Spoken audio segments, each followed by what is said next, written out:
We start this morning with the blistering heat wave sweeping the country. There are alerts in 34 states with 100-degree-plus temperatures baking tens of millions of Americans from coast to coast. The heat in the West is continuing to fuel more than 100 large wildfires across the region. The Dixie fire, one of the largest in recorded California history, has now grown to more than 500,000 acres. The fire is displacing entire towns in Northern California, and people are returning to torched homes and scorched earth. Fortunately, no deaths have been reported, though 3 firefighters have been hurt. In all, nearly 900 buildings have been destroyed, according to CAL FIRE. We have coverage from coast to coast this morning. NBC News correspondent Jake Ward is in Seattle, and NBC News meteorologist Bill Cairns is here in the East. Let's start with Jake. You know, heat waves like this used to be few and far between, especially in the Pacific Northwest, where many don't have air conditioning because the temps are usually so moderate. How is this latest heat wave impacting the region? What can people there expect today, Jake? Well, good morning, Joe. Good morning, Savannah. You know, it is true. You know, this is not a place known for heat. The kind of temperature that I'm feeling right now, around 66 degrees, is the kind of, day you might see at the very peak of a summer Thursday. But we are going to instead, of course, see extraordinary temperatures both today and tomorrow, which is what has people in Seattle so worried. We're looking at temperatures from the mid-90s, maybe all the way up into the triple digits across the Pacific Northwest. And that feels like the normal thing if you're talking about a place like Florida. But here in Seattle, known for rain jackets, for cozying up inside, it is a real problem. People do not have the facilities that they require to cool off. They may not even have access to something like ice in order to get through it. And so it has this region preparing for the worst. And Jake, they've already kind of used to it. This isn't the first heat wave to bake the Pacific Northwest this summer. In June, at least 96 people died in record-setting temperatures. And people learn lessons. How are they preparing this time around? It's extraordinary to go across the city and see people still reeling from those 3 days in June in which triple-digit temperatures broke all records. To see the temperatures coming back again in one summer is very scary for people. We spoke to the owners of ice cream parlors, the owners of pizza restaurants, the owner of a bar, all of whom are actually going to shut their doors. And you can imagine, after COVID, where they had to build outside seating and now can't use it because it'll be too hot, you look at the temperatures in the front of a restaurant where you and I might sit, you then add another 20 degrees to the back of the restaurant. They say it is simply unsafe to be inside because, again, these structures are not built for these kinds of temperatures, Joe. Yeah, and speaking of structures, I mean, this heat wave isn't only impacting people, it affects animals and also infrastructure. In June, it literally melted parts of the Portland trolley system. So tell us, what could this heat mean for the power grid and other infrastructure there this time around? It really, again, was not built for it. This is the great trouble of climate change. We're not built for a future like this, so we can't take our cues from the past. That's what climate scientists are telling us. The mayor's office here says that they are doing whatever they can to get ready. They learned some lessons from June and are going to be looking out for possible disruptions to the power grid, to the transit system, and they are trying to open cooling stations for people to get that rare bit of air conditioning that is normally so hard to come by because you simply haven't needed it in the past here in the Pacific Northwest, Joe. All right, Jake Ward reporting from Kerry Park there in Seattle. Jake, thanks. As we mentioned, the extreme heat out west is complicating the fight against California's Dixie fire. The intense flames have forced firefighters to retreat and structures have been destroyed. Here's NBC News correspondent Steve Patterson with more. Joe, Savannah, good morning. There's something like 26,000 firefighters battling about 100 fires all across the West. Here in Northern California, at the Dixie fire, it's now so large that firefighters are split between 2 different fronts, and it's only getting bigger and more dangerous. The colossal Dixie fire setting a grim milestone. The nation's largest fire has torched more than 500,000 acres. Its massive spread, now more than half the size of Rhode Island, sending clouds of pollutants across the country. That plume now creates its own weather, meaning the winds can go any direction. The fire decimating small-town Greenville, destroying nearly every man-made structure in sight. Haunting new satellite images showing the scope of the devastation. Historic homes and businesses that stood for generations leveled. Whole neighborhoods wiped off the map. This, as authorities say, a man was bent on causing more pain. 47-year-old college professor Gary Maynard was arrested and charged for serial arson across Northern California, accused of starting the nearby ranch fire. Court filings allege Maynard was in the midst of an arson-setting spree, and that he even tried to trap first responders fighting the Dixie fire by gaining access to an evacuation zone and lighting fires behind them. And we should say that as the fire continues to grow, so does containment. Firefighters managing to get about 30% containment on this fire now. But again, the winds are expected to come back. The temperature is expected to rise into the triple digits, all making it more dangerous to be on the front lines. Guys, back to you. All right, thank you, Steve. Let's get more on those conditions out west and really the extreme temperatures across much of the nation. Your Morning News Now weather. Hey, Bill, good morning. Hey, good morning. Isn't it crazy that they've been, that many thousands of firefighters and the Dixie fire is still only 30% contained? That just shows you how rugged the territory is, how brittle all the fuel is, and how rapidly this fire has been spreading. So we already know it's the second largest fire in California history. It's the 15th most destructive fire. That's determined by how many structures it's burned. And we always talk about how many acres. A lot of people can't picture acres. So here's a better picture for you. It's been burning at a speed of 45 football fields per minute. So just picture a fire spreading at that rate. That's pretty incredible. So as far as the smoke forecast goes, we're getting a little bit of improvement in Colorado. Finally, it's been almost like a month straight of poor air quality. So that's a little bit of good news. Most of the smoke is going to be confined to the Pacific Northwest today. And it is going to be hot. Not only is the air quality horrendous because of the smoke, but these temperatures are about 20 degrees warmer than they should be today. Portland, 102. Medford, 105. So today is really warm. Then we're slowly going to cool things kind of back where they should be. On Saturday, 92 in Portland, Sunday, 87. So that's a little bit of improvement. Still pretty warm, though, Salt Lake City through Boise as we go throughout the upcoming weekend. And as far as the east goes, the heat is on today in many areas in the Northeast. This should be the hottest day of the summer. We have 106 million people under heat advisories or warnings across the country, and those warnings do expand from Kansas City to St. Louis. And as far as the tropics go, Fred fell apart overnight over the top of the mountainous terrain of Haiti and the Dominican Republic. We thought that would happen. We still have to wait and see if it does get its act together. The Hurricane Center is going to continue to track it. Right now, it doesn't look much of anything, but they still think it has at least a chance to regenerate and get a little bit stronger as we go into Saturday morning when it's near the Key West, and then somewhere near the Florida West Coast during Saturday night. And then it would be Sunday that it would be approaching the panhandle of Florida. Notice that the Hurricane Center does have it making landfall with winds approximately 60 miles per hour. So that's a healthy tropical storm. Rainfall would be the biggest issues if that does happen. But there's still a lot of questions on if Fred actually does ever get its act back together. So for today, Washington, D.C., 99 degrees is your forecast high. And that is your record for the day today, too. Not far behind New York and Boston, a pair of 95s. And I think when I get to this point of year, guys, and I don't like to make too many promises, but I got a feeling this could be the last really, the hottest summer day we're going to see until maybe next year. All right. That's good to hear. Yeah, hey, some relief maybe. All right, Bill, thanks so much. See you next hour.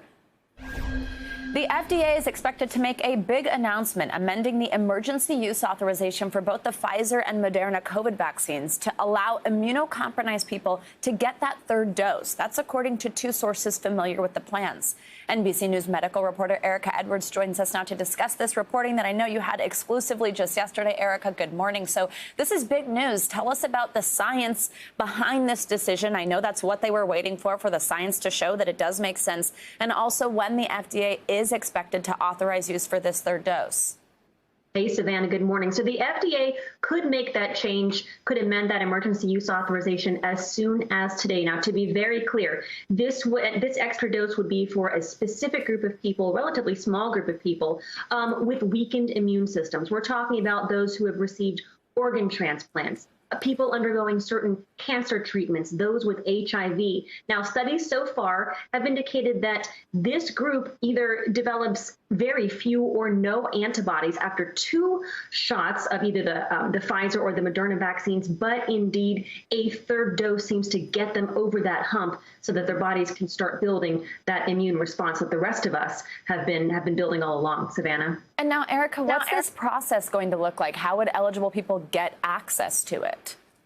So after the FDA makes any official change to the regulation, the CDC needs to come in and officially recommend a third dose for this particular group of people. Now, the CDC advisory panel is scheduled to meet tomorrow to discuss this matter. If all the pieces sort of fall into place and they vote to recommend this third dose, patients could get that extra dose from their doctors as soon as this weekend. Savannah. And Erica, now this authorization is coming after the World Health Organization asked for a moratorium actually on third doses. And that's because so many people around the world have yet to receive even one shot. Now, of course, here in the U.S., a lot of that is due to the fact that interest in getting the shot is waning. But in other countries, it's because the supply isn't there. What are health officials saying about this move by the FDA?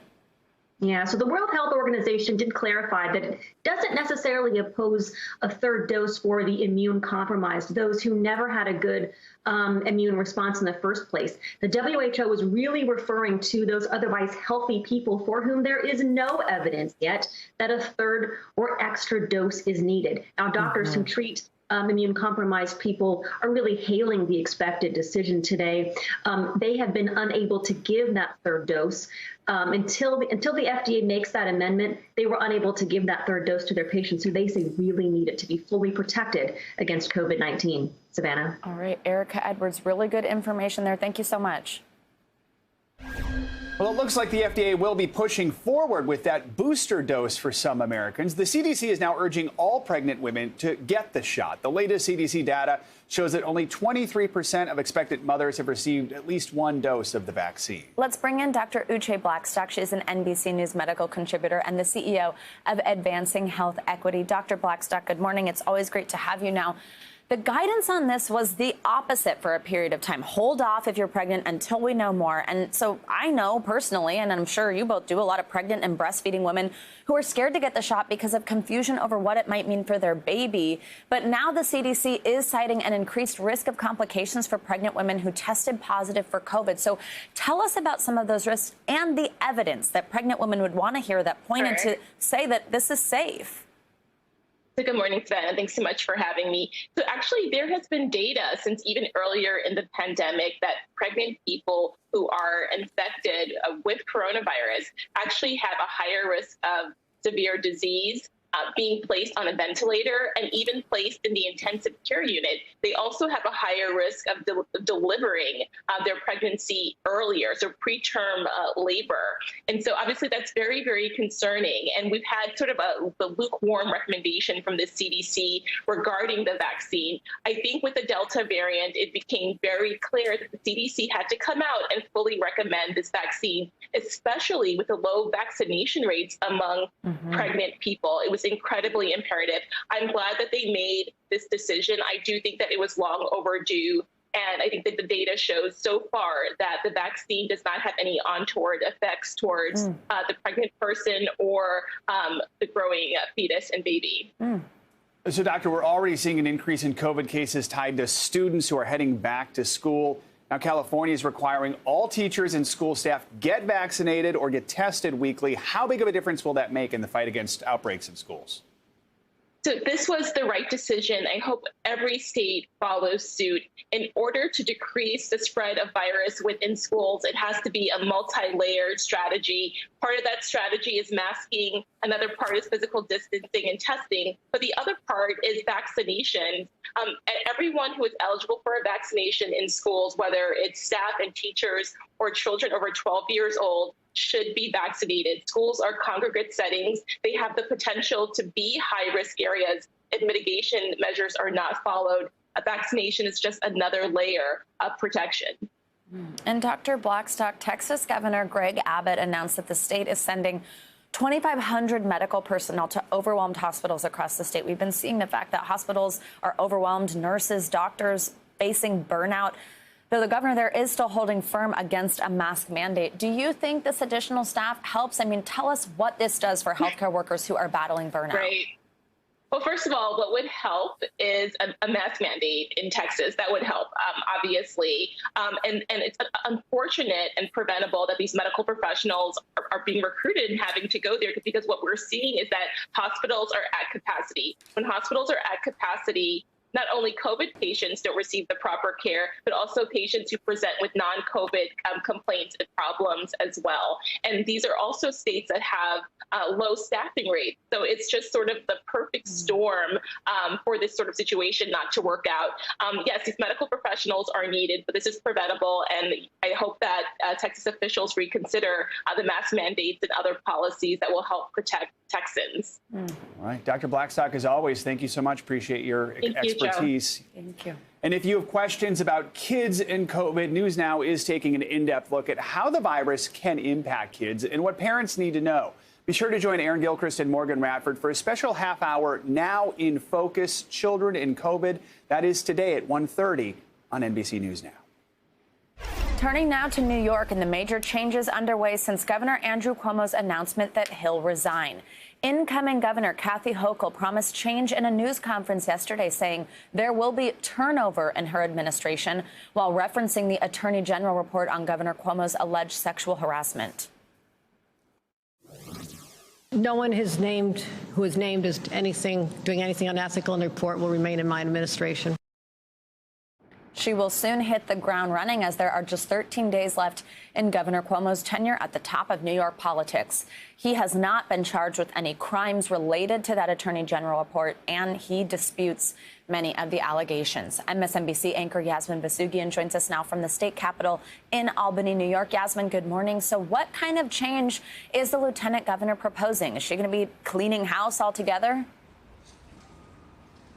Yeah, I mean, you heard it there herself. It seems like that's exactly what she's going to be doing. She's going to be cleaning house. I mean, I'll mention it again because it was a really poignant moment, I think, during her press conference yesterday, in which she didn't say unlawful, actually. She went so far as to say unethical behavior mentioned in that 165-page report released by the Attorney General. Anybody deemed to have unethical behavior will not be serving in her administration. She has been making phone calls across the state, not only with local legislators, but also senators as well, Schumer and Gillibrand as well. I know the president had tried to reach out to her yesterday while she was on a plane. She wasn't able to speak to him at that point, but I know she's going to be speaking to him. So I think over the next 2 weeks, she's going to really be building this administration. At one point yesterday, Savannah, she was actually asked during the press conference as to how she's going to reestablish trust after the Cuomo administration, seeing that she is a part of the Cuomo administration. She's been the lieutenant governor for Andrew Cuomo for the last 7 years or so. Before that, she served as a member of Congress for the 26th Congressional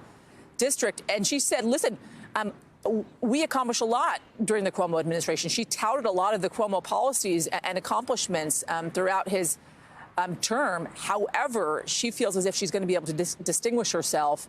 And though she was asked about some of her legislative priorities going forward, she did kind of skirt around that issue and say Governor Cuomo is still the governor of the state for the next 13 days. But she certainly is going to be prioritizing, obviously, tackling the Delta variant and getting as many New Yorkers vaccinated as possible.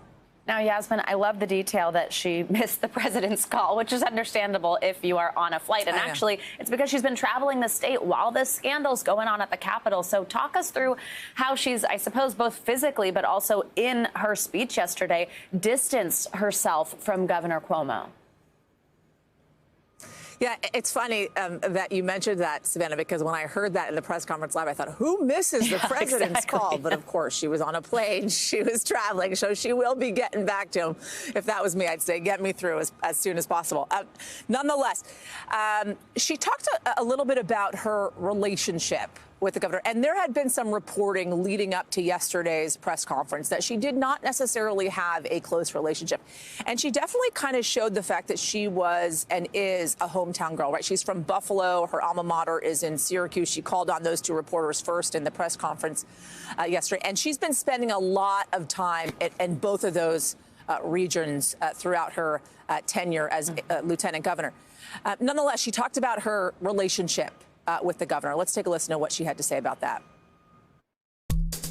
I think it's very clear that the governor and I have not been close, physically or otherwise, in terms of much time. And so I've been traveling the state and do not spend much time in his presence or in the presence of many in the state capitol. But that is what has been being reported. She definitely came out strong yesterday. It's certain that she wants to distinguish herself from the Cuomo administration. She has promised she's going to announce her lieutenant governor before she is sworn in as governor in just, I guess, 12 days' time now. And so we're going to be looking out for that announcement as well as things unfold over the next 2 weeks or so. And Yasmin, she actually expressed a little bit of frustration with those 12 days, kind of making it seem like she wanted to just get into it now. But of course, that's not the plan. So tell us what that transfer of power in Albany is going to look like. She was quite frank about it, actually. She said, it's not what I asked for. I didn't ask for these 14 days. But nonetheless, the Cuomo administration said it was best for a seamless and simple transition. And I was kind of surprised that she was so frank about that moment. I will say the 2 days that we got to look out for when it comes to the Cuomo administration and the impeachment investigation that is ongoing here in Albany, in the Capitol behind me, is Friday, when the governor will be submitting his counter information that the assembly has asked for in order to wrap up their impeachment investigation. So we're going to be looking out for that. And then on Monday, the judiciary will also be meeting to comb over hundreds of thousands of pages of documents as they are wrapping up the impeachment investigation. And then the question is whether or not they're going to be drawing up those articles of impeachment, if a vote will be come on those articles of impeachment. And if, in fact, the vote is in favor of impeachment, then, of course, it'll go to trial in the Senate. So there's that, right, the impeachment line that we're following. But then the transition over the next 12 days or so as the lieutenant governor is building her administration and preparing to enter office as the first, making history, first female governor of New York State. All right, Yasmin, thank you so much for your reporting from Albany for us today.